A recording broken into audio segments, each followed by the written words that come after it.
이제 오늘 우리에게 주시는 하나님의 말씀을 같이 봉독하도록 하겠습니다. 요한복음 9장 1절부터 7절까지의 말씀이 되겠습니다. 요한복음 9장 1절부터 7절까지의 말씀입니다. 다 찾으셨으면 저와 여러분들이 한 절씩 교독하도록 하겠습니다. 저희가 읽는 이 말씀은 살아계신 하나님의 말씀입니다. 교독하겠습니다. 예수께서 길을 가실 때에 날 때부터 맹인된 사람을 보신지라. 제자들이 물어 이르되 라삐여, 이 사람이 맹인으로 난 것이 누구의 죄로 인함이니이까? 자기니이까 그의 부모니이까? 예수께서 대답하시되 이 사람이나 그 부모의 죄로 인한 것이 아니라 그에게서 하나님이 하시는 일을 나타내고자 하심이라. 때가 아직 낮음에 나를 보내신 이의 일을 우리가 하여야 하리라. 밤이 오리니 그때는 아무도 일할 수 없느니라. 내가 세상에 있는 동안에는 세상의 빛이로라. 이 말씀을 하시고 땅에 침을 뱉어 진흙을 이겨 그의 눈에 바르시고 7절을 같이 읽습니다. 이르시되 실로암 못에 가서 씻으라 하시니, 실로암은 번역하면 보냄을 받았다는 뜻이라. 이에 가서 씻고 밝은 눈으로 왔더라. 아멘. 예수께서 길을 가실 때에 그 당시에 그쪽 지역에서 아마 널리 알려진 맹인이었던 것 같습니다. 나중에 이 맹인이 치료함을 받은 다음에 많은 사람들이 너는 원래부터 맹인이었는데 어떻게 네가 눈을 고쳤냐? 이렇게 많은 사람들이 알아볼 만큼 그 사람은 꽤나 유명했던 사람들이었던 것 같습니다. 사람이었던 것 같습니다. 그리고 그 사람에 대해서 다들 여러 가지 아마 이야기들을 가지고 있었겠죠. 적선도 많이 했을 것이고 이야기도 나눠봤을 것이고. 그런데 제자들도 이 사람에 대한 한 가지 궁금증이 있었습니다. 제자들이 가진 궁금증은 무엇이었냐면 이 사람이 왜 맹인이 되었을까? 무슨 사고도 아니고 태어날 때부터 맹인인데 이 태어날 때부터 맹인이 된 이유가 어디에 있을까? 이 제자들은 그 질문을 평소에 궁금했던 질문인 것 같습니다. 그래서 스승인 예수님께 물어봅니다. 예수님, 이 사람이 맹인으로 태어난 것이 자기 자신의 죄 때문에 맹인으로 태어난 것입니까? 안 그러면은 부모들이 무슨 잘못을 해가지고 그 죄에 대한 벌을 받아서 이렇게 맹인으로 태어난 것입니까? 제자들은 이 사람이 맹인된 이유가 죄에 대한 벌이라고 생각을 했습니다. 그래서 죄인에 대한 벌, 그래서 자기가 그러면 아기가 태어나기도 전에 뱃속에서부터 무슨 죄를 지었단 말인가? 우리가 뱃속에서부터 죄를 지을 수 있단 말인가? 이런 궁금증을 가진 것이 아닌가 싶고요. 또 한편에 이게 만약 부모의 죄라 그러면 부모가 잘못했는데 왜 자식의 벌을 받아야 되나? 이런 신학적인 궁금증을 가졌던 것 같습니다. 제자들은 이 사람이 맹인으로 태어난 이유가 죄에 대한 대가로, 죄에 대한 벌을 받아서 이렇게 맹인으로 태어났다 하는 큰 사고의 어떤 그 틀을 가지고 있었습니다. 다만 누구 죄 때문이냐? 이게 궁금했는데 예수님은 완전히 새로운 이해로, 새로운 해석으로 이 사람에 대해서 평가를 하십니다. 예수님은 뭐라고 말씀하시냐면 이 사람이나 부모의 죄가 아니다. 이 사람이 맹인으로 태어난 이유는 다른 이유가 아니라 하나님이 하시는 일을 나타내게 하시기 위해서 이 사람은 맹인으로 태어난 것이다. 아주 굉장히 우리가 이해하기 힘든 이야기를 합니다. 그러면서 예수님께서는 때가 아직 낮음에 나를 보내신 이의 일을 우리가 하여야 하리라. 밤이 오리니 그때는 아무도 일할 수 없느니라. 내가 세상에 있는 동안에는 세상의 빛이로라. 이런 좀 더 이해할 수 없는 이야기를 하십니다. 우리가 그냥 정리를 해서 보자면요. 때가 아직 낮이다. 이런 말은 무엇이냐면 지금 이 사람을 통해서 하시고자 하시는 하나님의 일이 있는데 그 하나님의 의도, 하나님의 목적이 무엇인가를 깨닫게 하고 드러내게 하는 것. 이것이 바로 어쩌면 빛이요 낮이라는 말 속에 담겨있는 뜻이 될 것 같습니다. 빛이 있고 낮이기 때문에 뭐든지 환하게 볼 수 있고 이해할 수 있다. 이런 뜻이 되겠죠. 그러니까 지금 예수님께서는 내가 세상에 있는 동안에는 세상의 빛이라 이렇게 말씀하시는 이유는 내가 지금 세상에 있기 때문에 세상에 있는 자로 하나님께서 어떤 의도를 가지고 계시는지, 하나님이 무엇을 하기를 원하시는지를 내가 밝혀낼 수 있다. 내가 깨닫게 해줄 수 있다. 내가 말해줄 수 있다. 이런 차원에서 예수님께서는 내가 세상의 빛이다 라고 설명을 하고 계시는 것입니다. 과연 그렇다면 이 맹인을 향하여서 이 맹인이 날 때부터 소경이 되어진 이 맹인을 통해 하나님이 어떤 일을 하시기를 원하시는가? 예수님께서 설명을 해주셔야 될 것 같은데 예수님은 설명을 안 하시고 액션을 하셨습니다. 행동을 하셨습니다. 예수님은 이렇게 나는 세상의 빛이라고 말씀하신 다음에 무슨 일을 하셨냐면 땅에 침을 뱉어 진흙을 이기십니다. 그리고 그의 눈에 바르십니다. 그리고 난 다음에 말씀하시기를 네가 실로암 못에 가서 씻어라. 실로암은 번역하면 보냄을 받았다 이런 뜻이라고 하는 주석이 붙어 있고요. 그리고 그 맹인은 예수님의 말씀을 따라서 실로암 못에 가서 씻고 밝은 눈으로 돌아오게 됩니다. 자, 여러분 여기서 하나님이 하시고자 하시는 일들을 다 찾으실 수 있으셨습니까? 뭔가 하신 거는 같은데 뭘 했는지 우리가 그게 잘 느낌이 오지 않습니다. 다만 느낌은 좀 찝찝함만 남아 있습니다. 왜 찝찝함만 남아 있냐면 땅에 침을 뱉어 진흙을 이겨 그의 눈에 바르셨다라고 하는 말 때문에 우리 가슴 속에는 좀 찝찝한 말이 남아 있습니다. 예수님께서는 왜 이 땅에 침을 뱉어 진흙을 이기셨고 그 이기신 진흙을 그의 눈에 바르셨을까요? 우리가 지금 사실 이 상황을 이해를 하려면은 누가복음 5장에 나오는 한 가지 사건이 앞에 더 있는데요. 그 무슨 일이 있었냐면 예수님께서 병자를 한 사람 고치셨어요. 근데 그 병자를 고쳤는데 그 병자를 고친 날이 어떤 날이었냐면 안식일이었어요. 안식일 날 병자를 고치니까 사람들이 그 병자가 나은 것 때문에 와 이렇게 어려운 환자가 나았어 이렇게 기뻐한 게 아니라 그 주변에 있던 바리새인들이나 유대인들은 오, 이 안식일 날은 일하면 안 되는데 병을 고쳐도 안식일 날 고치면 안 되고 딴 날 고쳐야 되는데 어떻게 안식일 날 하나님께로부터 왔다고 하면서 이 안식일을 깨트리십니까? 안식일 날 왜 일을 하십니까? 유대인들은 그 과거의 경험이 있어요. 그 안식일과 율법을 잘 안 지켰던 이유 때문에 포로로 잡혀가서 심한 고생을 했던 기억이 있기 때문에 그 포로로 잡혀갔던 사람들이 돌아와서는 얘들아 안식일은 진짜 잘 지켜야 돼. 그러니까 우리가 철저하게 안식일을 지키기 위해서는 이런 규정을 따라 잘 지켜야 돼. 그러면서 아주 안식일 규정을 심각하게 만들어 놨습니다. 어느 정도로 안식일 규정을 꼼꼼하게 만들었느냐면요. 이렇게 일을 하다가 일을 하면 안 되는데 사람이 생활을 하다가 상처가 나서 피가 나요. 그럼 유대인들은 이 피가 날 때 이 피 나오는 거에다가 아까진기라고 들어보셨습니까? 번역을 하면 빨간 약입니다. 이 빨간 약을 딱 발라주고 붕대를 감으면 일이라 그랬어요. 그리고 이 약을 안 바르고 그냥 붕대를 감으면 그건 일이 아니라 그랬어요. 우리가 봤을 때는 웃기잖아요. 빨간 약 바른 거하고 안 바른 거, 붕대 감는 거 똑같은데. 근데 유대인들은 그걸 굉장히 심각하게 생각하는 거예요. 그래서 약을 바르면은 일, 약을 안 바르면은 일 아님. 그 다음에 거리도 다 정해놨어요. 이게 어디쯤 내가 한 2km 정도를 걷는 것은 일이 아니고 2km 이상을 가는 것은 일이에요.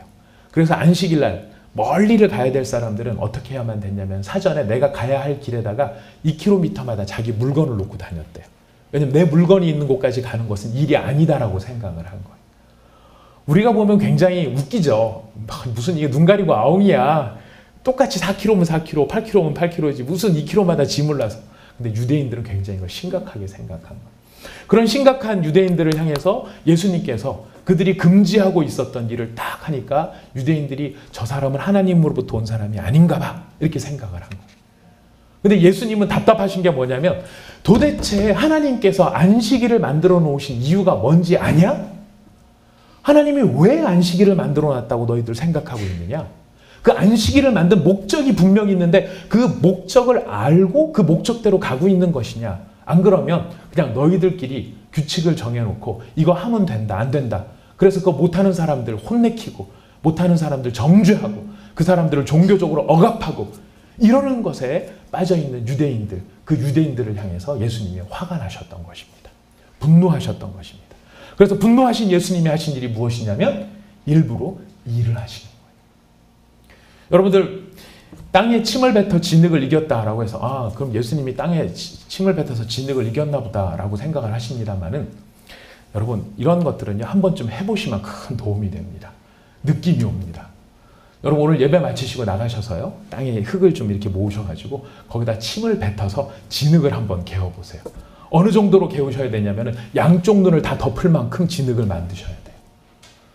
그냥 우리는 예수님께서 그랬나 보다 하니까 그랬나 보다 하지만은 여러분 진짜 이거 하려 그러면은요 툭 이렇게 해갖고 진흙을 뱉으면 얼마나 개어질까요? 끼케야 손가락 요만큼? 그 정도 갖고 눈 못 바릅니다. 이거 하려 그러면은요 침 무지하게 뱉어야 됩니다. 엄청 뱉어야 됩니다. 툭 여러분 그건 그렇다 쳐도 옆에 지금 맹인 입장에서 한번 생각해 보십시오. 눈을 감고 있는 옆에서 누가 계속 투투투투투투 거리고 있는데 투투투 갖고 안 되니까 각투 이런 것도 나올 수가 있습니다. 이 정도로 많이 침을 뱉어야 겨우 눈을 바를 수 있는 진리긴 해요. 여러분 이 정도 하려고 그러면 얼마나 예수님 입장에서도 쉬운 일이 아니었을 거예요. 아마 모르긴 몰라도 땀을 뻘뻘 흘리면서 침을 뱉으셨을 겁니다. 그 미지근한 이 침 뱉은 걸 가지고 예수님께서 진흙을 만드시고 이제 그 소리가 딱 끝난 줄 알았더니 뭔가 철퍼덕 눈에 발라지는 거예요. 이게 다 뭐냐면은 일을 하고 계시는 거예요. 일부러 유대인들이 일하지 말라 그러니까 보란 듯이 니들이 지금 일을 하지 말라 그래? 난 지금 일을 하겠어. 그러면 예수님께서 땀을 흘리시면서 일을 하셨다는 거예요.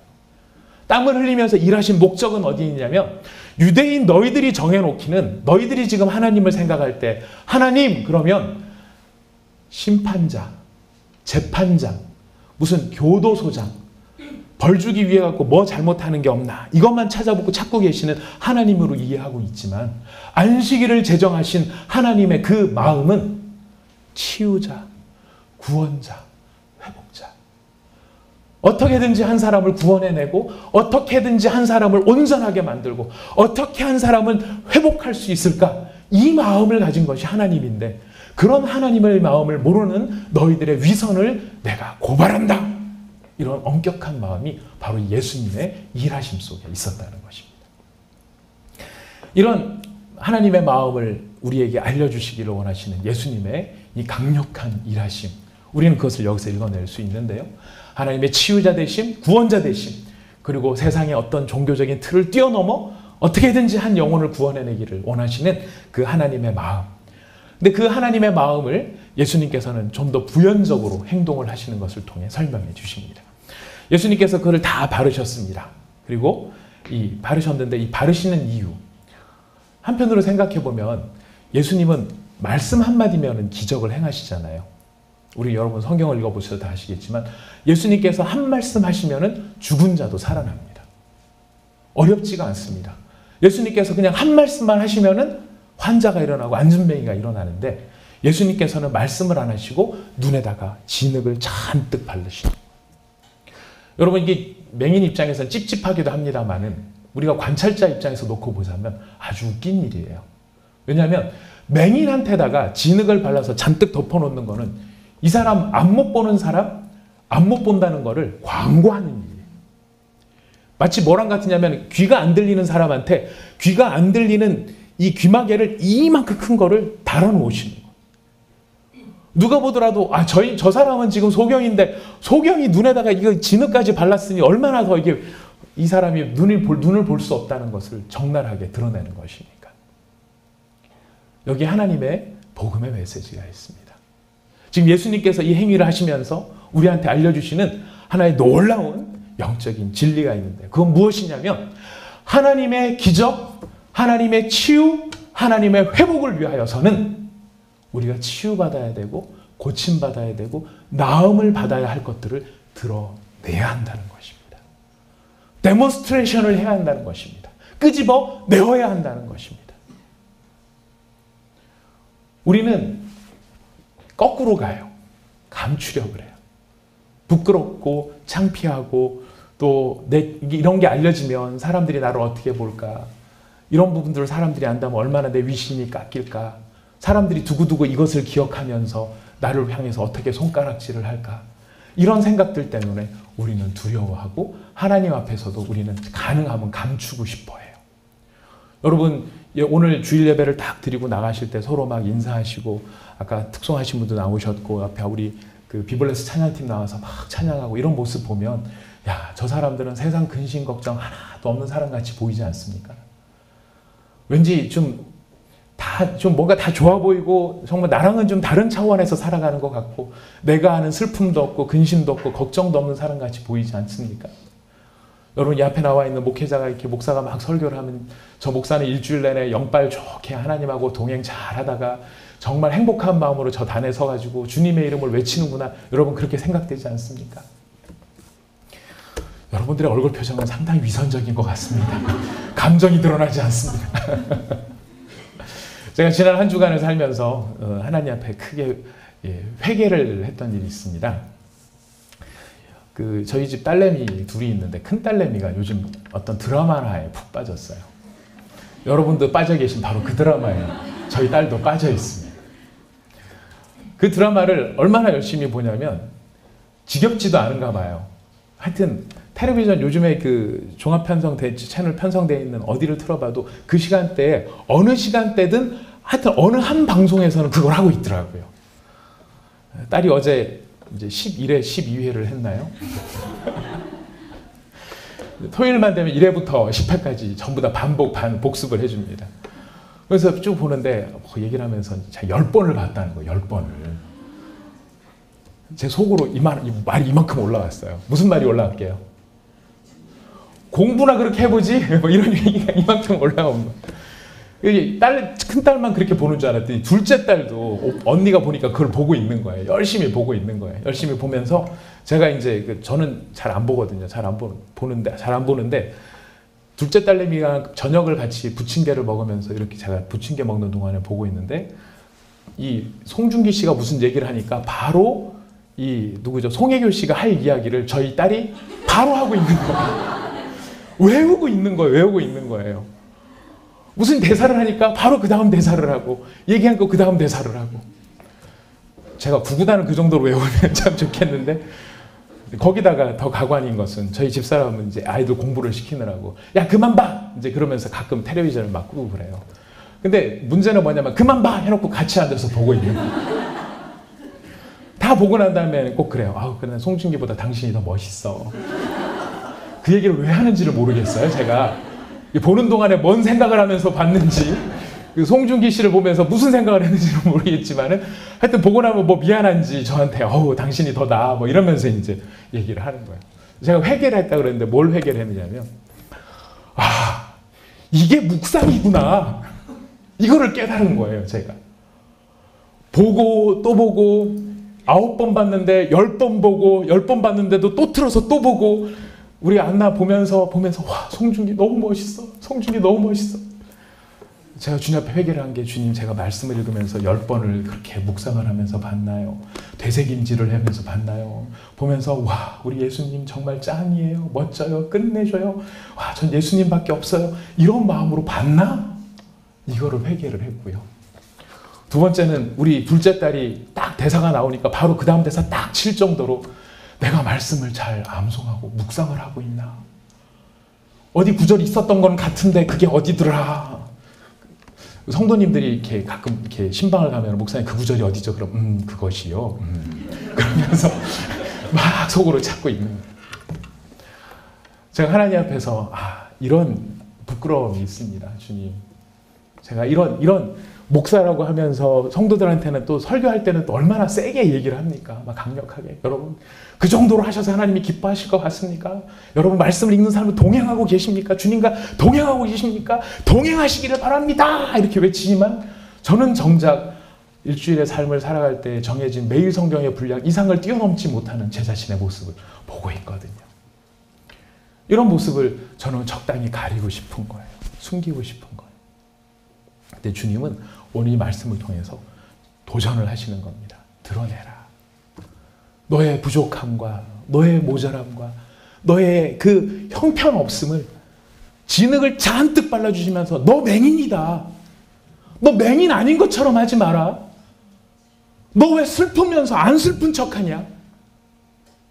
너 좌절해 있는데 왜 좌절 안 한 것처럼 그렇게 하고 있느냐? 너 답답하고 네 인생이 꼬이고 네 앞길이 막혀있는데 마치 너는 왜 하나도 막혀있지 않은 것처럼 그런 모습으로 살아가느냐? 넌 누구 하나 때문에 단단히 시험에 들어가지고 그 시험 들은 사람 하나 때문에 돌이켜보면 그 사람 생각만 하면 치가 떨리고 그 사람 생각만 하면 마음이 부르르거리고 그 사람 하나를 어찌할 줄 몰라서 기도하면서도 그 사람 생각나면서 마치 너는 왜 모든 사람을 다 사랑하고 있는 것처럼 그렇게 살고 있느냐? 오늘 맹인을 향하여 진흙을 잔뜩 발라주시는 그 예수님, 그 진흙 바름의 모습을 통하여서 우리에게 도전하시는 그 모습은 우리의 위선, 내 스스로가 생각할 때도 부족한 것, 남들한테 감추고 싶은 것, 이런 것 알려지면 정말 곤란한 것처럼 생각되는 것. 슬프면서도 안 슬픈 척, 괴로우면서도 안 괴로운 척, 못하면서도 하고 있는 척 하는 그 모든 것들을 우리 하나님께서는 드러내라고 그 모습을 그대로 그냥 드러내라고. 무엇까지 드러내라고 말씀하시는지 아십니까? 하나님 서운해요. 하나님 속상해요. 하나님 진짜 죄송하지만 하나님 마음에 안 들어요. 이거는 저가 원하는 게 아니에요. 근데 우리는 그러면서도 불구하고 다 숨겨놓거든요. 안 그런 척, 보이는 척, 안 섭섭한 척, 하나님한테 안 속상한 척. 그러나 주님께서 이 소경의 눈에다가 진흙을 발라주시는 이 너의 소경됨을 드러내라고 하는 이 예수님의 모습 속에서 우리는 우리를 있는 모습 그대로 다 나오라고, 속상하면 속상하고 섭섭하면 섭섭하고 괴로우면 괴롭고 슬프면 슬픈 그 모습 그대로 하나님 앞에 나오라는 주님의 말씀을 듣게 되는 것입니다. 여러분, 우리 하나님 앞에 그렇게 나아갑시다. 아무리 이렇게 꾸며봐야, 우리는 열심히 꾸며봐야, 여러분들은 꾸며서 사람 눈은 속일 수 있어요. 화장의 기술을 넘어 변장하시잖아요. 우리는 다 그렇게 보일 수 있어요. 그러나 우리 주님께서는 민낯을 보고 계시는 거거든요. 중요한 것은 그 민낯을 하나님께 보여달라는 거예요. 왜? 그래야 고칠 수 있으니까. 그래야 소통할 수 있으니까. 그래야 내가 너를 고친다라고 하는 것을 네가 알 수 있으니까. 네가 부족한 것을 드러내야 네가 나를 의지할 수 있으니까. 여러분, 있는 모습 그대로 주님 앞에 다 보여드리시기를 축복합니다. 예수님께서는 이렇게 진흙을 바르시고 그 진흙을 잔뜩 바른 맹인을 보내세요. 실로암 못에 가서 씻으라. 근데 실로암 못에 가서 씻으라 그랬으면 씻고 왔다 그러면 되는데 성경에 거기 가로 열고가 들어있어요. 가로 열고 가로 닫고 뭐가 들어있었습니까? 실로암은 번역하면 보냄을 받았다는 뜻이다 라고 되어 있어요. 보냄을 받았다. 왜 이런 이야기를 기록하고 있을까요? 보냄을 받았다. 누가 이게 뭐 보냄을 받았다 써놨으면 분명히 뜻이 있어서 써놨을 거예요. 자, 그럼 누가 보냄을 받았는가? 소경이 보냄을 예수님께서 가라 하시니까 갔다. 갔더니 순종했더니 나았다. 이런 뜻이겠나? 물론 이렇게 이해할 수도 있을 것 같습니다. 근데 우리가 보냄을 받았다라고 하는 말이 사실 요한복음에서 굉장히 중요한 의미를 가지고 있거든요. 우리 보냄을 받았다는 게 누구를 가르치는지, 어떤 일을 말하는지를 살펴보겠습니다. 이게 실로암이라는 말이 보냄을 받았다는 뜻도 있고요. 보냄을 받은 자라는 뜻도 있습니다. 자, 이런 해석의 의미를 가지시고 우리 요한복음을 한번 찾아보겠습니다. 요한복음 6장 57절 말씀입니다. 요한복음 6장 57절 말씀. 이 보냄을 받았다. 실로암이라는 게 무슨 뜻인지 한번 의미를 찾아보겠습니다. 요한복음 6장 57절 같이 읽습니다. 시작. 살아계신 아버지께서 나를 보내심에 내가 아버지로 말미암아 사는 것 같이 나를 먹는 그 사람도 나로 말미암아 살리라. 살아계신 아버지 누구십니까? 하나님이시죠. 하나님께서 나를 보내셨대요. 내가 누구죠? 예수님이십니다. 예수님은 스스로 오신 분이 아니라 하나님께서 보내신 분이라고 이야기합니다. 우리 요한복음 8장 42절 말씀을 또 한번 찾아보겠습니다. 요한복음 8장 42절. 요한복음 8장 42절 읽습니다. 시작. 예수께서 이르시되 하나님이 너희 아버지였으면 너희가 나를 사랑하였으니 이는 내가 하나님께로부터 나와서 왔음이라. 나는 스스로 온 것이 아니요 아버지께서 나를 보내신 것이니라. 예수님의 정체성이 어떻게 된다고요? 보내심을 받은 자라는 거예요. 지금 예수님이 실로암 못가로 이 맹인을 보내면서 실로암 못에 가서 씻어라 그랬는데 성경 기자는 뭐라고 얘기했냐면은 실로암은 번역하면 보냄을 받았다, 보냄받은 자라는 뜻이다. 자, 보냄받은 자. 예수님께서 하신 그 실로암이라는 말을 번역으로 집어넣어서 읽어보면 어떻게 되는 것입니까? 보냄받은 자에게 가서 씻으라 라는 말이 되는 것입니다. 보냄받은 자 누구입니까? 예수님께로 가라는 것입니다. 예수님께서 지금 뭐라고 말씀하시냐면 너의 모든 연약함과 너의 부족함과 너의 죄와 네가 감추고 싶은 모든 것을 가지고 보냄받은 자, 하나님께서 보내신 자 예수 그리스도 앞으로 가서 그 예수님께 씻으라는 것입니다. 그 예수님이 씻어 주신다는 것입니다. 그 예수님만이 온전한 씻음을 주실 수 있다는 것입니다. 여러분이 가진 아픔과 슬픔과 여러분이 뭔가 위로받고 싶은 그런 것들을 사람한테 찾아가지 마십시오. 물론 사람한테 찾아가서 위로받을 수 있는 것을 가지고 위로받으신다면 그것도 참 좋은 일입니다. 그러나 사람은요, 제한적이에요. 저의 얘기입니다. 저의 고백입니다. 제가 목회자로서 상담을 하다 보면은 참 부끄럽고 죄송스러운 고백입니다만 같은 주제로 변함없이 똑같은 이야기를 3번 듣잖아요. 지겨워요. 지겨울 뿐만 아니라 무력감이 느껴져요. 제가 먼저 있었던 교회에 굉장히 가깝게 지내던 형제 한 사람이 있어요. 정말 얼굴도 저를 닮았다 그랬고 그 형제 기분 나쁜인지 모르겠지만 저를 많이 닮았다 그러고 막 저를 되게 좋아하고 잘 따랐던 그 청년부 형제였어요. 근데 이 형제가 나중에 이제 대학을 졸업하고 자기 사업을 하는데 돈을 잘 벌었어요.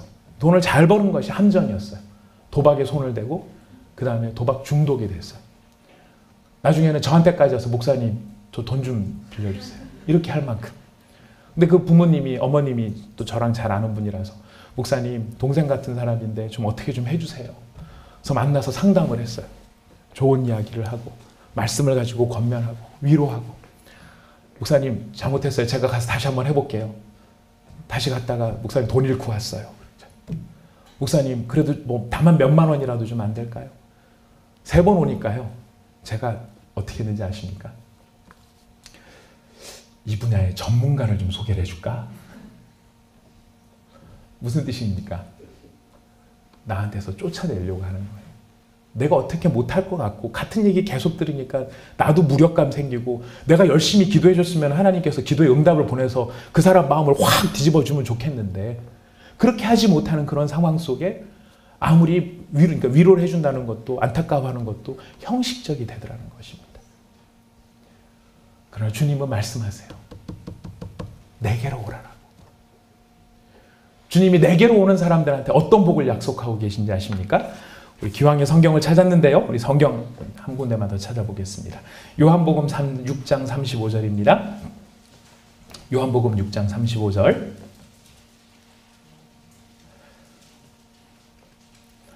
요한복음 6장 35절. 보냄받은 자에게로 가면 어떤 복을 받는가? 보냄받으신 자인 예수님께로 가면 어떤 복을 받는가? 요한복음 6장 35절 읽습니다. 시작. 예수께서 이르시되 나는 생명의 떡이니 내게 오는 자는 결코 줄이지 아니할 터이요 나를 믿는 자는 영원히 목마르지 아니하리로다. 아멘. 6장 37절을 읽습니다. 시작.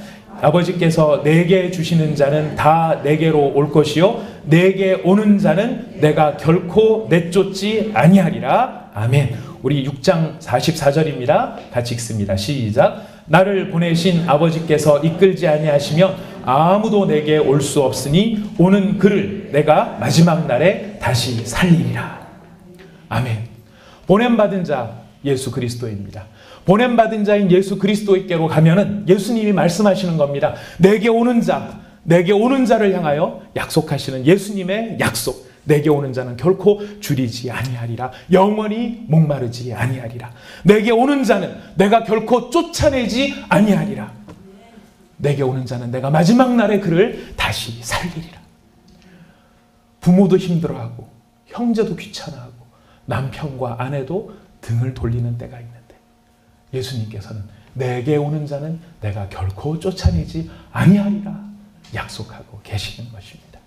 바로 그래서 주시는 주님의 약속의 말씀, 실로암으로 가라. 예수님께서 내게 오라 이런 말씀도 되지만 네가 실로암으로 가라. 보냄을 받은 자에게로 가라. 거기서 씻었느냐? 씻었더니 어떻게 되느냐? 네 눈이 보게 되지 않더냐? 네 아픔을 위로받지 않더냐?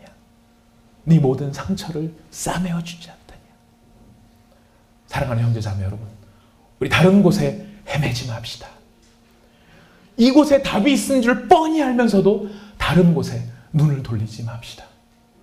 우리 지난주 우리 청년 1, 2다락방에서 곁눈질이라는 특송을 했어요. 예수님 바라보면 나오면 되는데 그 예수님 안 바라보고 곁눈질하면서 딴 데 한눈 팔지 말자라고 하는 주제 찬송이었어요.